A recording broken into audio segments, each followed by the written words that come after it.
Ilang teritoryo na ba ang hawak ng Straw Hat Pirates o ni Luffy? Baliwala ngang exactly na in-state si Oda sa kung ano ang requirements ng pagiging emperor. Wala nga siyang basis na nabanggit sa kwento para maging isa ka sa mga emperor. Pero base nga sa storya ng One Piece makukonclude natin na ang pagiging emperor may apat na criteria. Una na nga dyan obviously na dapat malakas ang kapitan. Since siya nga ang magre-represent o hahawak sa titulo ng pagiging emperor. Ikalawa syempre may malakas na pirate crew. Dahil kung mag-isa ka nga lang at wala kang katuwang malamang na matatalo ka pa rin later on. Ang sumunod yung pagkakaroon mo ng isang fleet o mga tauhan na sasapat lumaban sa isang gera. At ang huli dapat na meron kang hawak na mga teritoryo. Bali itong apat na criteria nga na to na-check naman ng mga past at present emperors na nakilala natin. Ewan ko lang sa isa dyan. De joke lang. Bali sa video nga na to pag-uusapan natin itong ikaapat na criteria sa pagiging emperor. Itong pagkakaroon ng teritoryo. Aalamin nga natin kung ano-anong isla na ba ang hawak na itong Straw Hat Pirates o ni Luffy. Hahatiin nga natin itong mga teritoryo nila Luffy sa tatlong klase. Una yung official territory. Ikalawa yung unofficial territory. At ikatlo yung speculated territory. Ngayon kung malinaw na game. Umpisahan na natin itong topic natin.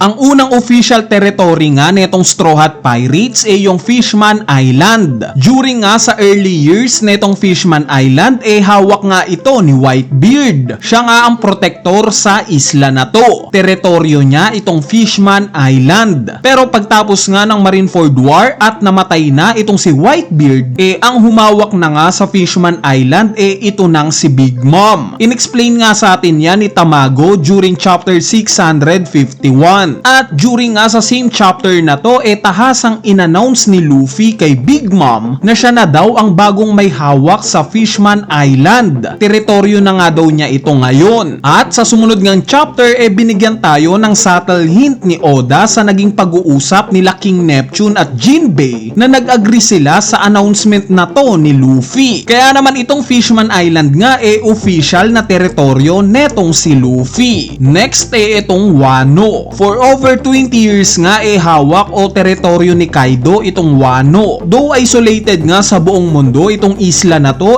dito naman natin makikita ang pinakamalalakas na samurai sa mundo. During Wano arc nga itong pamamayagpag ni Kaido ng mahigit 20 taon winakasan ni Luffy. Pinatumba nga niya itong si Kaido at later on during chapter 1057 bago umalis itong Straw Hat Pirates papunta sa panibagong isla na tatahakin nila. Binigyan nga ni Luffy itong si Momonosuke ng isang pirate flag. Watawat ng Straw Hat Pirates. Bakit? Dahil ito nga yung tanda na itong isla ng Wano hawak na ng emperor na si Luffy. Bali ayan nga yung dalawang isla na official na teritoryo netong si Luffy.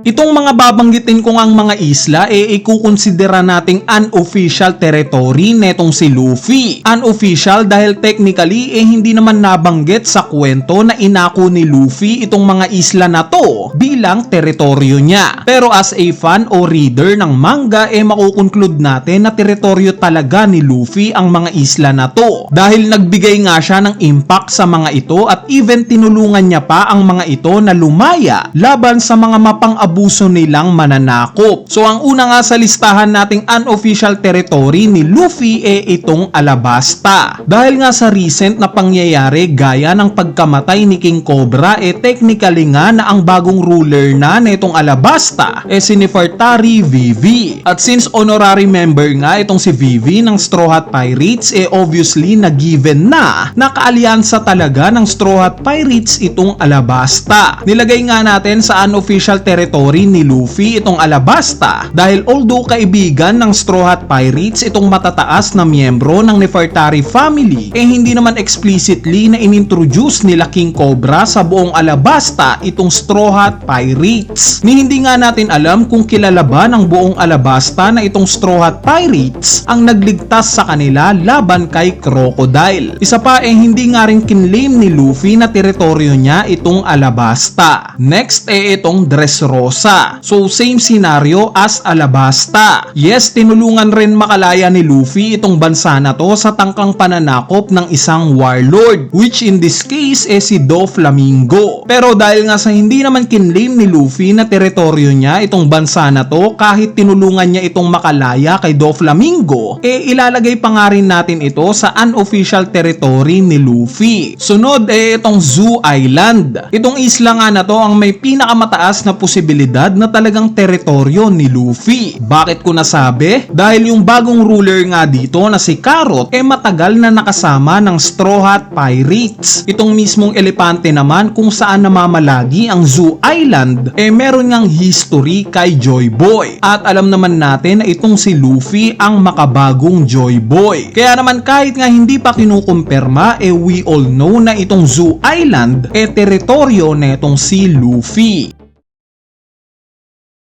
Alam naman natin na merong 3 great powers sa mundo ng One Piece. Ito nga yung Marines, Emperor at Warlords. At dahil nga sa recently pinalitan na itong Warlords ng mga Seraphim, we assume na itong Amazon Lily teritoryo na netong si Luffy, since mahal nga siya ng mga kababaihan dito. Even yung leader nga nila na si Boa Hancock gustong pakasalan itong si Luffy. Kaya naman paniguradong kapag nagkaroon ng kalaban itong Amazon Lily at nalaman ni Luffy itong impormasyon na to, siguradong poprotektahan niya itong isla na to. Next itong Skypiea. Yung sitwasyon nga ng isla na to masasabi nating similar sa Alabasta at Dressrosa. Dahil nga sa tinulungan ni Luffy na lumaya itong Skypiea sa mananakop neto, which is si Enel, I assume na kapag dumating na ang final war siguradong tutulong itong mga Sky People sa Straw Hat Pirates. At probably i-reciprocate din naman ito ni Luffy pabalik dahil siguradong poprotektahan din ni Luffy itong lugar na to once na malaman niyang nasa panganib ito. Ang ebidensya nga dito itong pag-aalala ni Luffy nung time na mabanggit ni Bellamy yung patungkol sa pagpunta niya sa Skypiea.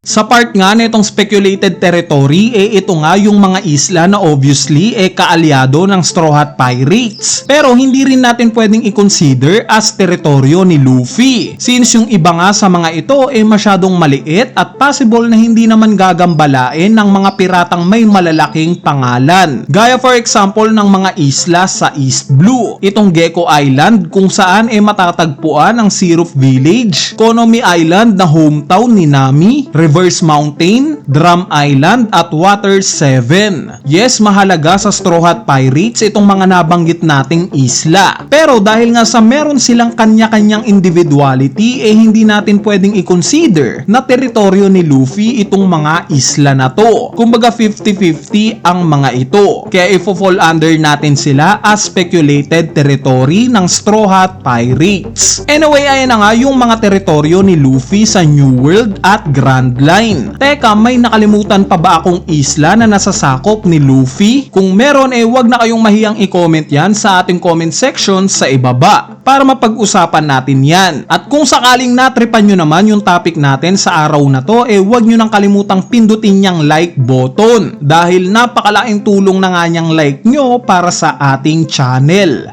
So yun lang. Peace!